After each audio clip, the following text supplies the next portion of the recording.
Hello, it's Phillip Taylor speaking from Richmond Green Chambers in London. Today I'm looking at a book which has come to us from Oxford University Press, and it's an important book. I've been in touch with the author, Andrew Clapham, and we've had a discussion about it. It's on human rights. It's a very short introduction to human rights, this book here. It's now in a second edition. I've reviewed it before. But in fact the new edition has come out at a time when we are now reviewing where we stand with the human rights legislation itself, and also the whole concept of human rights is being looked at again, both nationally and internationally. Let's look at the book first of all. It's a very small book. Here we go, paperback. There we go. That's the spine, you can see there, setting out what it is, and then on the back there's a little bit of information, very little. Now inside, you've got an inside back cover. You can see that opens up and there's a little bit of advertising and so on. The front, there's also some information. Again, just the inside front cover there. Now at the back of the book you've got a very short index, you can see there. Then you've got the detail of the articles, of course, of the Human Rights Act itself. Further reading as I work backwards, and if I go, one thing I would point out is that each chapter there's a further reading section, which I do think helps, because this is a big subject area, of course. Now we move from that to the front of the book, and you can see here this is the whole series of very short introductions to various areas, a very large number in total. And just move on from there. You see you've got there. It's a very small book, this one, fits in the pocket very nicely. Second edition, as you see, which has been produced, and then the details. The first edition came out in 2007 and this second edition is 2015. Now you can see the chapter headings which are listed there, and in total there are 9, and then there are after that final remarks, acknowledgements and references and so forth. The preface is worth reading because it sets the tone as to where we are today. Then there are acknowledgements. Then we get into illustrations. Nice, always nice to have a few illustrations. Then looking at rights, and it's just body copy text. So you see, just read through it.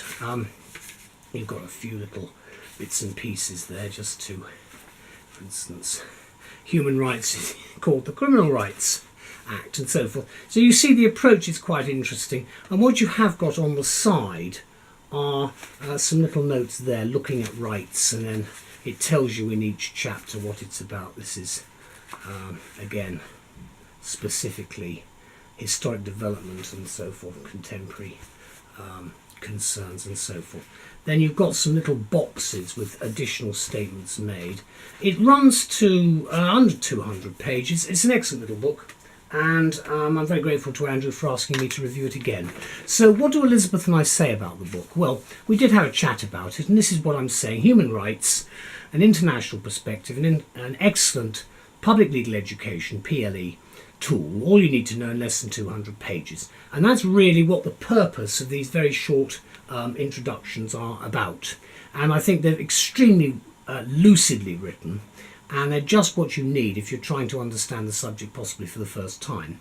Now what Andrew Clapham has done here is he brings together the different and differing contemporary strands of human rights issues which we face today, and he does us, I think, a great service with the launch of the concept of public legal education, which I'm part of, in austerity-hit Britain, because we've had the end of legal aid after a period where there was frankly encouragement by certain people to assert your rights, notwithstanding how much it costs.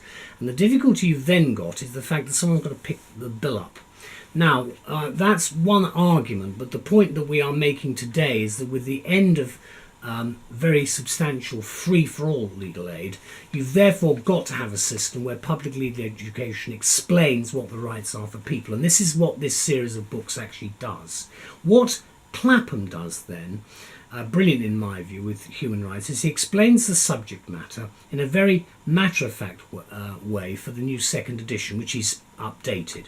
And he makes the introduction just for the individual interested reader with what are excellent, very short introduction book formats, following the house style of OUP, which sets out the issues or the main arguments in a quick and readable fashion.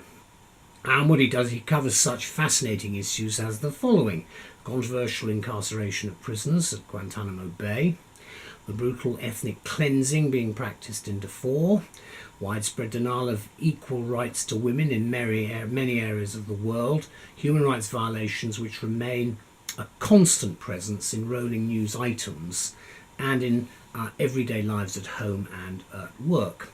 And so therefore there's a great deal of content here to assimilate.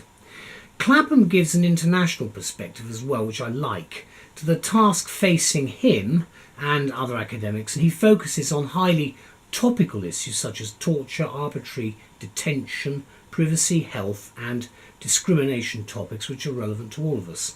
These very short introductions, and this particular one on human rights, does assist readers to understand for themselves the controversies and complexities behind what is a vitally relevant issue for the 21st century. Of course, the trouble is it does need to be revised a little bit, because remember that the basis of a lot of what we have today came out of the Second World War, which is actually now a very long time ago. The author looks at the philosophical justification for rights, the historical origins of human rights and how they're formed in law. And he also explains what our human rights actually are, what they might be, and where the human rights movement is heading at the moment, which I think will benefit a wide range of his readership, including, I would hope, politicians who are charged probably with amending the Human Rights Act that we have in Britain with a Bill of Rights. But more about that on another day. This short book covers one main area of current interest very well: how the human rights movement has gained increasing attention internationally. The author explains the scope of human rights today and how they're used in both national and international law. I think that's quite a useful perspective to have. The work's completely up to date, of course, and human rights remains the most topical and controversial issue for all of us, and recent national and world events mean that they've been regularly invoked and analysed. And he also looks at the past, the present and the future of human rights, especially relevant, of course, with the general election that we've had. It was written at that particular time in the United Kingdom, 2015. Of course, we're 2 years down the line now, as I record this in 2017.